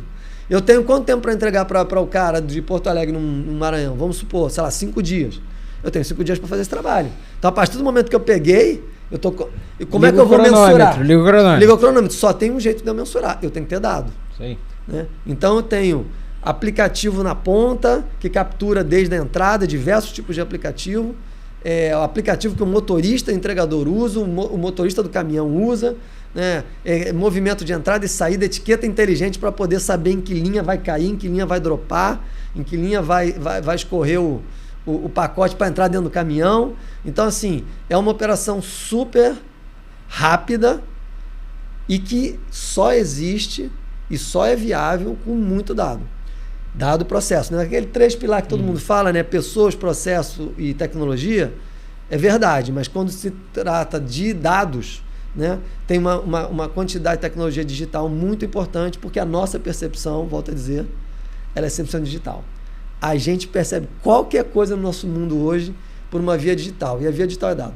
Gostei, que eu tenho uma curiosidade, tá? O Guilherme Brandão, ele é ex-superintendente das Americanas, esteve aqui, falou sobre Black Friday, que o volume é absurdo, eles vendiam por hora o que vende o dia, então é uma coisa realmente absurda. Digitalmente escalar as coisas é fácil, né? Hoje vou aumentar um servidor, escala, vou aumentar atendimento, escala, né? Como é que escala a logística, cara? Como é que eu sei que vocês estão preparados para o Black Friday e ele deve ter um volume muito superior. Na verdade, o dia seguinte do Black Friday, né? Os dias seguintes. Os dias seguintes. Na verdade, como é que vocês escalam? Na verdade, no Brasil, o Black Friday ele começa ali mais ou menos na segunda semana de novembro. Por quê? Porque hoje em dia, os varejistas e tal, eles se dividem e eles já começam a fazer. Claro que a Black Friday, a própria sexta, ela é vital, né? Mas eles já começam com muitas promoções antes, né? Todo mundo acompanha os chineses têm aquele respeito às datas que coincidem, né, dia com mês, né?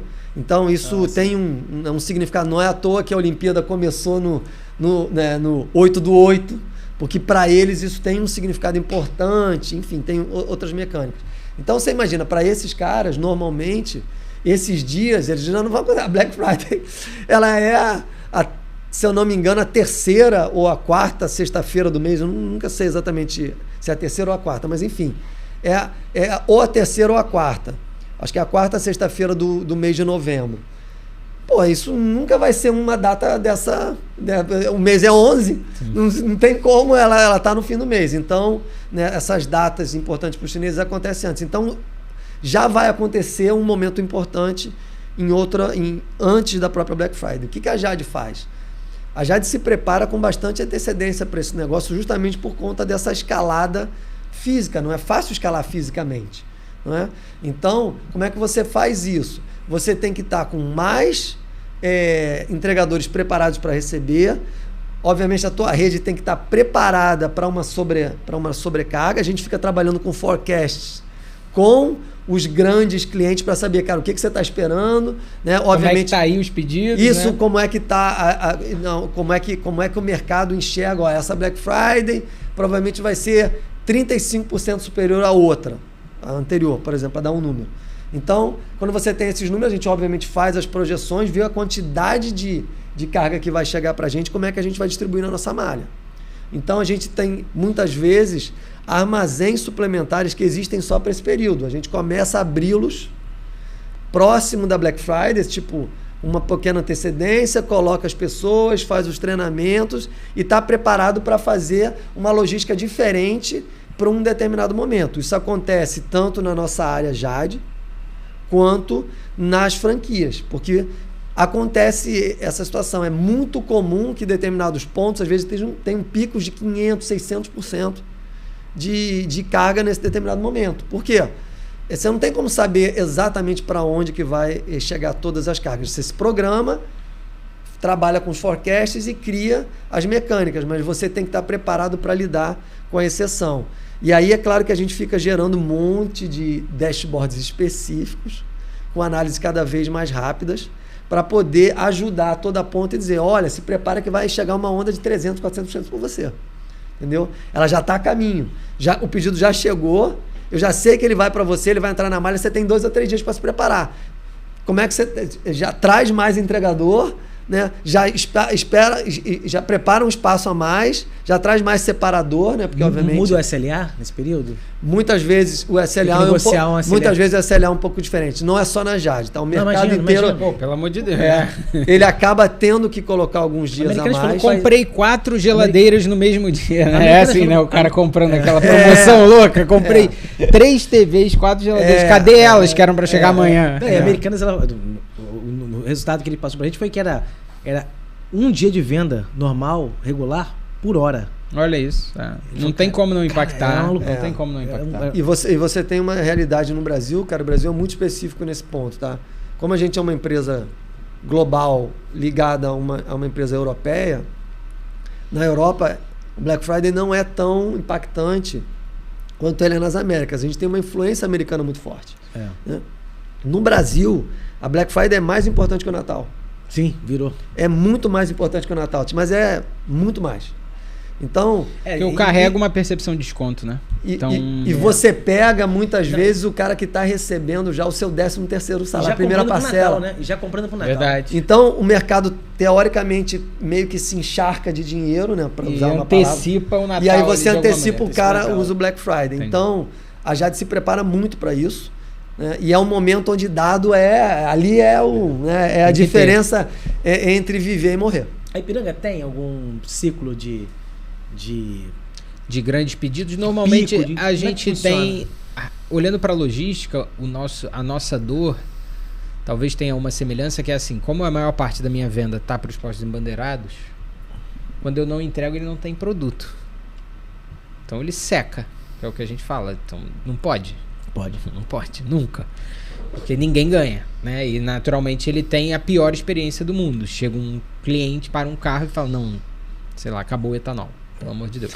Não tem como. É horrível quando isso acontece. É isso. Né? Então, assim, a gente tem que fazer tudo que a gente puder para conseguir suprir isso. A gente tem picos de volume, claro, tem um certo ciclo na venda de combustível, mas acontece muito, por exemplo, pré-feriados é muito comum, porque aí a pessoa vai viajar.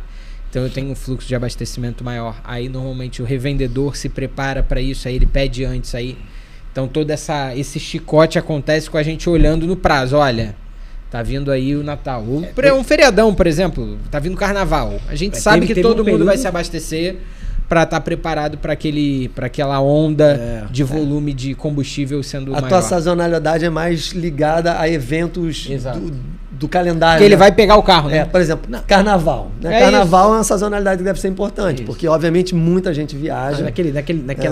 Lembra aquela parada que teve dos caminhoneiros? Sim. Aquilo ali é animal, né? Então, naquela eu estava em São Paulo no evento, cara, não conseguia voltar. Então, foi uma loucura. Mas interessante voltar, a gente não conseguia entregar. Imagina. Nem a gente, pode ser caro naquele momento. Mas o que acontece naquele período é que depois começaram a surgir boatos. Esses boatos deviam dar consumo de combustível, né? Que você pinta um boato do tipo, vai parar. Isso, aí estão começa. Pensando em parar. E, todo mundo corre pro posto, abastece. Isso, é uma loucura, Esse tipo de coisa, E, por exemplo, a gente fez tudo que a gente pôde para parar o menos possível. Sim. Como a gente fez tudo que a gente pôde no Covid. Porque a gente sabe? A coisa não chega, né? A comida não chega se não tiver caminhão. Então tem que ter combustível. Então o posto tem que abrir. Aí, enfim, primeira necessidade. Eu estava tentando puxar, mas é um produto de primeira necessidade. É um essencial. É essencial, não tem como não ter. Porque tem que chegar a coisa que eu digo é o qualquer item, né? Sim. Tem que chegar em algum lugar e a gente precisa. Então, é desafiador. Pra gente é desafiador ter isso na mesma vibe, né? De 24 horas o tempo todo a gente tem que estar disponível para poder fazer essa entrega para esse produto estar lá. Mas você falou um negócio do Excel e aí como a gente tá falando de dados, né? E vai ter gente escutando, eu acho que vale... ainda mais, como você falou, né? Uma empresa tão grande, gente, não dá pra... não é um processo de demonização, né? Eu acho que esse pra mim é o principal ponto. Por isso que eu sou o velho, parece o velho do Rio contando a mesma história, mas eu falo, porque você tem que olhar pro negócio, que é assim, como é que eu gero resultado, e a partir daí você desce, você vai colocar energia, dinheiro, mais dados e melhor análise de dados, onde aquilo vai transformar o resultado, entendeu? Então, às vezes você vai, dependendo do tamanho da empresa, você vai ter um lugar que você vai falar, cara, é no Excel. Vai no Excel, tá tudo bem. Até porque dependendo do nível de análise que você quer, cara, é o Excel mesmo. Você quer fazer uma análise pontual, super... aí não, eu vou construir um dash, eu vou fazer gente, pelo amor de Deus, puxa a base. Nada de complicar, Proc V, bem simples. Proc V clássico, faz uma análise. No varejo que era isso, né? Pediram, no passado lá, nos primórdios, né? Pediram uma análise de volume de venda, débito, crédito, por hora. Pra saber quanto é que na hora, para saber se era melhor fazer uma promoção de uma bandeira ou outra. E isso virou um projeto com uma galera, muito dado, muita coleta de dados, informação e tudo. Jogaram lá o painel em tempo real e não variava nada. Foi um baita projeto para não variar nada. Se tivesse feito um Excel na largada para ver que não variava nada... Não gastava energia, tempo, dinheiro, gente, tudo nesse Exatamente. Nesse negócio. O exemplo que eu costumo dar para essas realidades é o seguinte, fala, cara, você quer jogar futebol? Você pode jogar futebol, certo? Você não precisa da chuteira do Ronaldo. Você não precisa... porque você não é o Ronaldo. Exato. Né? Vou te lembrar. Ou seja, se você vai botar aquela chuteira, você não vai se transformar. O que você tem que fazer é jogar e fazer o gol. Certo? Como é que você faz? Cara, tem um monte de garoto que joga na várzea, que joga sem coisa nenhuma e joga pra caramba. Então, o negócio é como que você resolve o seu problema. Se o seu problema agora é um problema que o Excel resolve e é mais fácil, porque no fim das contas você tem o dado e o dado já está no Excel, resolve com ele. Agora, claro, quando vai crescendo a complexidade, você vai começando a perceber que você está improdutivo. Isso aí. O seu Excel não te ajuda mais. Não é porque ele é ruim, não é porque esta ferramenta não sirva, é porque não te traz mais produtividade. O seu tempo de produção do indicador é maior do que o tempo onde você analisa o indicador para tomar decisão. Tem alguma coisa errada. É isso aí. Estou gastando mais tempo para fazer bolo do que o tempo que eu como bolo. Tá errado. A gente tem um caso assim, que a gente reduziu o time dedicado quando a gente estava lá no atendimento, a gente reduziu em mais de 50% o time dedicado a olhar o atendimento, porque ele gastava muito tempo fazendo toda a análise que a gente falou. Agora está aqui na sua mão, em 1 minuto você olha, você consegue tomar decisão, e aí, todo mundo vai falar, reduziu as pessoas. Não, a gente criou a área de UX assim. A gente rebalanceou, capacitou o time e falou, olha, agora a gente consegue olhar para um outro negócio aqui que tem uma outra oportunidade, porque eu melhorei. Então eu olho para o negócio, identifico que o dado me toma tempo demais, como é que eu consigo fazer com que a tomada de decisão seja mais rápida, mais efetiva? E como é que eu ganho tempo hora homem, né, ali? Como é que eu consigo fazer isso? Com isso bem desenhado, Eu não posso perder a oportunidade, porque isso me remete à frase que eu mais gosto. Eu falo para minha equipe, já conhece ela de cor, que é uma frase do Peter Drucker, não é do Strack. Então, portanto, pessoal, é do Peter Drucker, que diz: não há nada pior do que fazer da melhor forma possível aquilo que não deveríamos estar fazendo. Esse é o ponto. Se eu estou perdendo, estou fazendo super bem a planilha linda, não sei o que, cara, mas o que eu deveria estar fazendo? Atendendo o cliente e olhando para a experiência do cliente. Então tem alguma coisa errada. Eu estou gastando muito tempo fazendo da melhor forma aquilo que eu não tinha que estar fazendo. O que eu tenho que estar fazendo é atendendo o cliente bem e dando para ele uma experiência boa. Sim. Que é exatamente o que ele acabou de falar. Essa frase do Peter Drucker que eu li uma vez na minha vida, deve ter uns 30 anos atrás que eu li essa frase, talvez um pouco menos, num banco, estava na sala de reuniões. Essa frase é grande, né? Não há nada pior do que fazer da melhor forma possível aquilo que não deveríamos estar fazendo. Essa frase me impactou tanto que eu li ela uma vez, nunca mais esqueci na vida. E eu repito ela o tempo todo. E essa é uma das coisas que mais me faz refletir, e eu provoco a minha equipe a refletir nisso, e todos que estão sempre à minha volta. Cuidado com a gente não estar fazendo por excelência algo que não tem valor. Sim. O valor está em outro lugar. E aí você avança para além do dado, é tudo. A gente está fazendo um projeto que, cara, é muito caro para mim, é muito importante para mim, só que, rapaz, né, a caixa não chegou, o cliente estava lá sofrendo, o combustível não está lá. Não interessa. Isso, eu preciso... O que interessa é a caixa na mão do cliente. Eu preciso da efetividade, a gente tem que olhar para o negócio o tempo todo. Isso é muito importante, principalmente quando a gente fala, por exemplo, de uma área de tecnologia, né, quando ela tem a visão. E a gente teve meio, né? Toda essa transformação e o que a gente está fazendo hoje tem muito a ver com a conexão com esse time de tecnologia junto com a gente, olhando e falando: olha, eu entendi que se eu melhorar 10% é melhor do que eu melhorar 80%, só que levando 10 vezes o tempo. Então vamos melhorar 10%, vamos gerar uma melhor experiência um pouquinho, vamos melhorar. E a gente faz uma melhoria contínua sem entrar no conceito disso. É só entender que o tempo todo eu subo um degrau e vou evoluindo o tempo todo. Vamos chegando aí pro final, vamos começar a falar um pouquinho de futuro, né? Já estamos começando a olhar agora um mercado de tecnologia, negócio, mudando para experiência com IA, com trabalhos, empregos. Você abriu aqui um pouquinho uma pauta, começando a pensar um pouco em futuro. O que vocês enxergam aí? Vou começar contigo, Douglas. Como é possível olhar os próximos 5 anos? Pô, eu não sou especialista. Vamos lá. Vou dar meu máximo. Não necessariamente na tecnologia, sim, até mesmo no negócio, né? Os negócios, as carreiras, como é que isso vai se adaptar com esse mundo? Agora a gente vai entrar num momento que a gente vai errar 80, né? Essa parte aqui você deixa só por um período disponível. Depois você corta, porque a gente vai errar tudo, né? Tudo que a gente achar aqui não falar aqui, né? vai estar errado. E eu fiz mestrado, vai totalmente contra. Não tem dado nenhum. O que você está olhando aí que parece, né?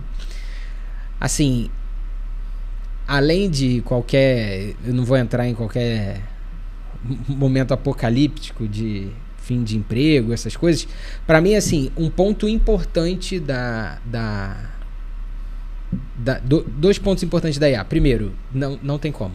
Não tem jeito, vai chegar, já chegou e é isso. Então a negação provavelmente não é o melhor caminho. A segunda coisa é que, estruturando de forma educacional, a gente foi treinado a responder e não a perguntar. E a IA depende de uma boa pergunta. Então aqui eu acho que é um ponto angular de transformação que a gente vai ter que ter. Interessante isso, hein? Porque a gente pergunta prompt, mal, né? Ela responde mal e você tem uma resposta e você vai. E assim, a pergunta correta, com o dado correto. E aí eu não tô entrando em nada técnico, né? Não, de você conseguir trazer o dado certo, dela alucinar, eu não tô entrando em nada disso. Eu tô partindo do princípio que tá tudo bom, tá tudo redondo, você faz a pergunta errada, achando que tá fazendo a pergunta certa. Ela te responde o caminho certo para a pergunta errada e você toma uma decisão que você não deveria tomar. Então, assim, o desafio para mim da pergunta para o profissional, se eu pudesse dizer, é treina. Treina a pergunta. Porque você vai perguntar. Quanto melhor você conseguir... você falou do prompt, eu diria como o enunciado. Se você fizer um bom enunciado, você vai ter uma boa resposta. E aí depois você tem que analisar essa resposta, porque não necessariamente ela entende do negócio como você, mesmo que ela tenha todos os dados do mundo, entendeu? Então para mim o maior desafio vai ser o uso cauteloso não no sentido de pouco, mas no sentido de atento. O uso atento com a pergunta bem feita para você conseguir chegar a algum lugar, porque é muito fácil você perguntar errado e você ir para um outro lugar. Eu acho que o meu negócio foi. E aí dependendo do tamanho do seu negócio, você é o dono do negócio, você tomou a decisão, você errou e aí você perdeu, entendeu? Então não tem, é imparável, é impossível de segurar e não é o... Eu sempre lembro daqueles tokens que você fazia com foto. Como é que era o nome? Que morreu muito rápido. Lembra? Que você pegava uma foto, aí você transformava ela num token e você vendia aquele negócio online. Como se fosse uma imagem que você só tinha. Esqueci o nome desse negócio. A inteligência artificial não tá aí, né? Ela tá no imparável. Ela é claramente algo que vai ser de alguma maneira perene na nossa vida profissional, pessoal, social. Ela acabou, já chegou. Então, é muito importante que a gente... Eu não sou pai, mas quem é pai fique atento, porque... É impressionante. Né? Porque é completamente transformador de maneira estrutural na sociedade, entendeu? E ela não escolhe, né? Ela tá em todas as profissões, ela tá em todas as áreas. Isso. E agora, para um leigo, né? E é bom, eu sou o leigo da conversa aqui, eu vou poder ir para um lugar, às vezes errado, mas assim... Não, é porque você tem N. E aí você pergunta pro Copilot, é diferente de você perguntar pro Gemini, que é diferente de você perguntar pro cara. Aí, né, pro DeepSeek lá, o negócio não é simples. Ele não é uma linha reta. Então, eu, por exemplo, às vezes eu vou fazer coisas com inteligência artificial, mesmo rudimentar mesmo. Eu tô aqui testando, tô com uma questão complexa, vou construir um bom enunciado para tentar fazer uma pergunta. Eu não faço para um só. Eu faço para uns 3 e vejo e comparo. Aí eu pego e falo, tá, eu não vou entregar para um estudar os 3, não, eu vou ler. Aí eu leio e falo, isso aqui, acho que dá para implementar isso aqui faz sentido, isso aqui não faz. Então, assim, eu acho que ela é igual você sair do Excel, igual, né? Mas é um caminho, tipo, você sai do Excel para você ganhar muito mais celeridade em outras coisas. Se a gente conseguir utilizar a inteligência artificial nesse teor... Por exemplo, agora eu sou um dos meus times, cuida de todos os jets do Brasil, jet oils do Brasil. E a gente está olhando como é que a gente consegue melhorar o atendimento para esse franqueado, né? Como é que eu consigo fazer esse franqueado ganhar mais? E eu estou tentando combinar... Eu olho para um lugar, não necessariamente agora ou amanhã, mas que eu consiga falar para ele, olha, eu estou analisando seus dados, a inteligência artificial está dizendo que o melhor é isso aqui, só que eu tenho um consultor, que é o fator humano, que vai lá e fala com você. Porque ela não vai necessariamente entender o seu município. O teu ponto de venda daquele lugar, que é daquele jeito, que quando a gente chega lá, olha e fala, entendi o que você quer dizer, franqueado. Que isso aqui não vai funcionar aqui. Entendeu? Não necessariamente, eu tô falando sobre hoje, mas não necessariamente ela vai ter isso. Mas ela é um incrível suporte. Um incrível direcionador, um apoiador, um suportador de decisão. Entendeu? Então, o entendimento que ela é o suportador de decisão, mas não o tomador de decisão, entendeu? Por isso que a pergunta é boa. Porque se você faz uma pergunta que você vê que ela foi para um lugar completamente diferente, não necessariamente ele errou. Você só não fez uma boa pergunta.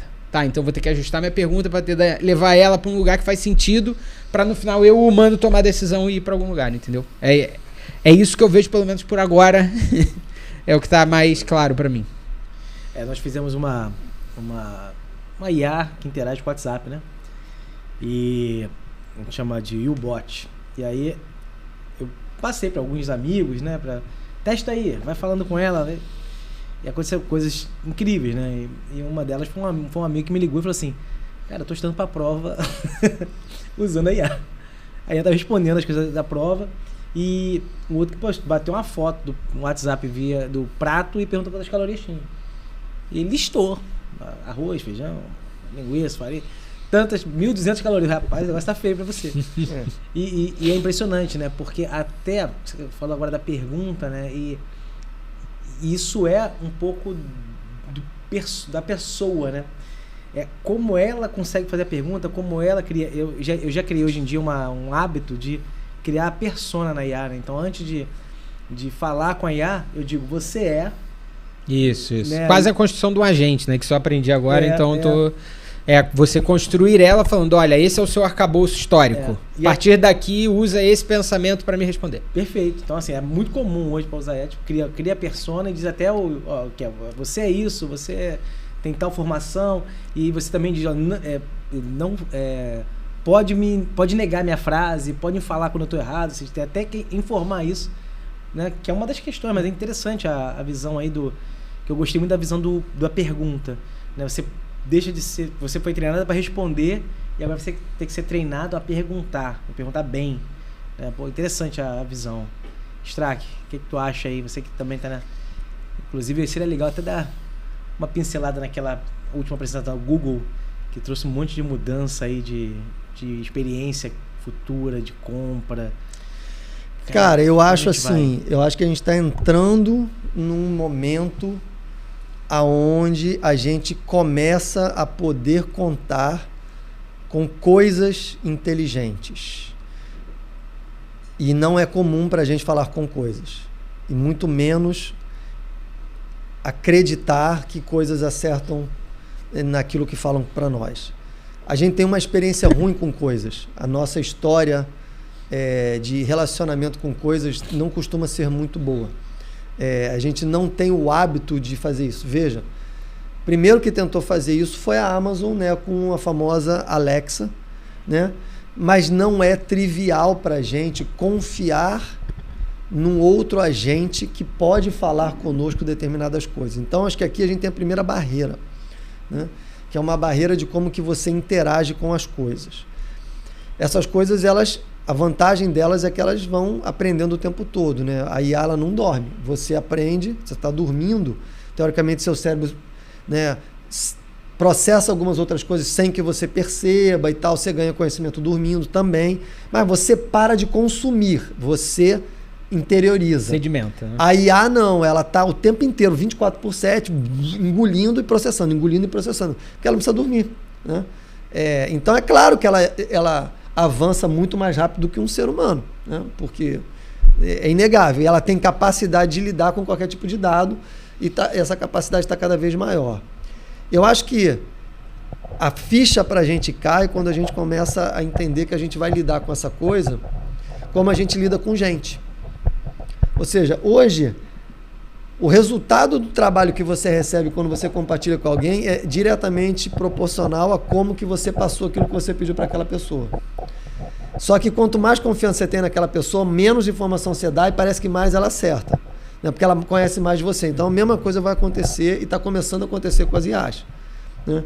Ou seja, hoje a pessoa pergunta mal, porque não é que ela pergunta mal para a IA, ela passa trabalhos da mesma maneira para as outras pessoas. Um prompt nada mais é do que a forma como você fala com outra pessoa. Sim. Certo? Se você perguntar para alguém pedir para alguém do seu trabalho te ajudar com alguma coisa e você passar uma instrução truncada ou ruim, ele vai te entregar um trabalho truncado ou ruim. Só que você se acostumou com essa relação humana. Agora tem uma coisa, um ser inanimado, uma coisa que você não sabe onde existe, onde vive, né? Como se reproduz, como come, tá meio que onipresente, tá no telefone celular, tá no computador, tá na sua TV, tá onde você liga, mas enfim, que coisa é essa? Que ser é esse? Né? Esse ser fica aprendendo sobre um monte de coisas, né? E ele consegue te ajudar quanto melhor é a sua interação com ele. Então eu entendo que a gente está entrando num momento onde essa interação ela vai ser muito boa a partir do momento em que você, obviamente, conseguir trocar bem as informações com essa inteligência e também entender que o resultado final do que você quer, nunca você pode deixá-lo 100% na mão dessa coisa. Ou seja, porque, cara, no fim das contas, o processo decisório, enfim, a repercussão, o sentimento, isso a máquina não vai sentir, cara. Entendeu? A máquina... Ou seja, é só matemática, né? Ela pode encontrar todos os motivos e falar, demite o José. E José tá realmente com a performance ruim, José não tá entregando, só que, cara, o José nesse momento tá com um problema, sei lá, com a esposa dele que tá passando por um tratamento difícil, ele tá num período ruim. Pô, José sempre foi ruim ou José está ruim e tem um outro motivo pelo qual José está ruim? Ele não está performando bem porque tem algum outro problema. Essa percepção a IA não vai conseguir capturar, porque ela vai muito além. Para ela poder capturar isso, ela teria que ter muitos outros elementos de dados para poder entender que, né, quem é a esposa de José, que ela está no tratamento, ou seja, tem que ter contexto muito mais amplo. O contexto é muito gigantescamente maior. Então eu acho que a gente está distante disso. E eu acho que o que a gente vem pela frente é uma coisa muito interessante, que é poder contar com seres inteligentes ou com coisas inteligentes que podem ter uma inteligência vasta em diversos segmentos, que é muito difícil para nós, né? Se eu começar a te perguntar aqui sobre botânica, você não vai conseguir responder, mas a IA consegue, então isso é legal, e eu acho que isso é um fator muito favorável que a gente tem, que é um guru presente perto da gente o tempo todo. Mas esse guru, ele não é Deus, ele é só um guru, né? Como qualquer guru, ele pode errar, né? E a gente tem que tirar essa percepção de que esse guru está sempre certo, né? Então, não estou só falando das alucinações. Ele pode não alucinar, mas a recomendação final pode não ser boa. E não tem nada de errado no que ele recomendou, só que tem algo que ele não conseguiu perceber que não me serve. Então, eu acho que a gente está entrando num momento interessante nesse sentido. Muitas coisas a gente pode delegar, porque são coisas, né? Qual é o ponto de abastecimento para reabastecer o combustível no posto? Isso aí é mensurável. Aqui você pode deixar ela fazer, porque, cara, a tendência dela errar é muito pequena, ela só está bem treinada, não tem muita decisão diferente para tomar, né? Agora, para outras coisas, eu acho que a gente ainda está numa jornada de evolução. Eu acredito muito que a IA vai nos ajudar para muitas coisas, aonde hoje a gente não é produtivo, porque a gente depende de características humanas para poder evoluir. Mas tem outras que eu não vejo ela substituindo a gente de momento nenhum. Eu pergunto a você, se você entrar num consultório, quando você está com uma dor forte no abdômen, e lá tem uma máquina, você vai falar com ela, ela vai te dar um diagnóstico, ou vai dizer, senta ali na mesa que nós vamos fazer uma pequena cirurgia, você vai acreditar nela? Verdade, difícil, né? Você não vai acreditar nela. Você não vai acreditar se do outro lado você encontrar um cara com um jeito que tem 20 anos de idade, e ele tem um pouco de conhecimento, mas ele tem uma máquina do lado dele que ajuda, então ele vai acertar o seu diagnóstico. Você não vai se arriscar num médico que não passou 20 anos estudando com todo, sei lá, abrindo exatamente. Se isso é válido para quando você está doente, é válido para o resto. Então, o que eu entendo a gente está numa jornada muito legal, que de fato a máquina consegue resolver problemas que antes ela não conseguia resolver, nos ajuda muito, como ele falou, acho que tem vários IAs que nos ajudam de maneira diferente. Isso é bom porque é mais ou menos como pessoa, é legal, né? Quando eu falo, né, com o Luiz, ele me diz uma coisa. Quando eu falo com você, ele me diz outra coisa, né? Mas, estão erradas essas duas coisas? Não, vocês podem estar treinados na mesma mecânica, só que você tem um olhar, ele tem outro olhar. O viés também está presente na IA. Isso é bom, né? Então, eu acho que a gente vai ter um mundo muito mais complementar e muito mais capaz de evoluir, onde a gente vai poder se focar em grandes problemas, porque aqueles pequenos problemas, os mais corriqueiros, de fato, a gente vai poder contar com uma mecânica automatizada que vai nos ajudar. Mas eu não imagino o grande apocalipse, né, Exterminador do Futuro, onde a máquina ficou muito melhor do que a gente. Vou lá e desligo. Fizeram Schwarzenegger. Entendeu? O cara fala, não, mas não dá para desligar. Cara, não é possível que a gente não consiga ter um botãozinho lá onde a gente pode falar, meu irmão, até aqui vai, daqui para lá não rola, entendeu? Então, eu sei que é muito difícil a gente prever esse tipo de futuro, mas eu concordo que a inteligência artificial ela é um novo momento, um novo paradigma. Exige a gente pensar e se livrar de determinadas coisas. Não é fácil delegar e perguntar para máquinas. No primeiro momento, a gente não foi treinado a fazer isso. E a gente foi treinado a buscar soluções por nós mesmos e com outras pessoas. Quando você delega isso, você vai passar por um ser que não existe, você fala, cara, por que é que eu vou fazer com esse negócio? É uma quebra de paradigma. Então, eu acho que a gente está no início de uma jornada interessante. Acredito muito no potencial da inteligência artificial, não só da generativa, porque a gente acaba falando muito da generativa, mas né, tem as outras, que a gente já usa. Ciência de dados é inteligência artificial, sim. Machine Learning é inteligência artificial. Então tem muita coisa legal, né, que serve e que vai nos ajudar. Mas eu acho que a gente ainda tem uma visão muito, muito, muito turva, e a gente tem uma tendência a acreditar demais na tecnologia de uma maneira muito, talvez inocente, seja a palavra. Eu acho que a gente está numa jornada positiva, e eu acredito que eu vou estar cercado de gurus. Isso é uma coisa boa. Eu preciso de tirar uma dúvida, pergunto para o meu guru, certo? Mas o que ele vai devolver para mim, eu ainda vou dar a minha interpretação sobre aquela devolução.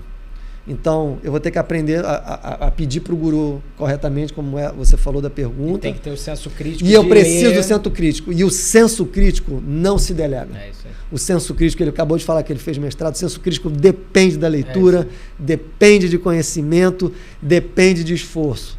Se você está imaginando que você vai ficar preguiçoso podendo entregar isso para IA, aí, meu irmão, aí vai ter realmente o fim do mundo, porque aí viramos todos. Se eu paro de ser crítico e entrego 100% do comando para um outro ser, aí eu perdi o motivo da existência, né? Mas eu não acredito nisso. Eu acho que a gente tem um mundo muito mais positivo, olhando para o poder que essa tecnologia tem para completar lacunas ou necessidades que a gente tem, desde que a gente continue exercendo a nossa característica crítica e algo que a gente normalmente não fala muito, sentimental, porque a gente não consegue tomar decisão só racional.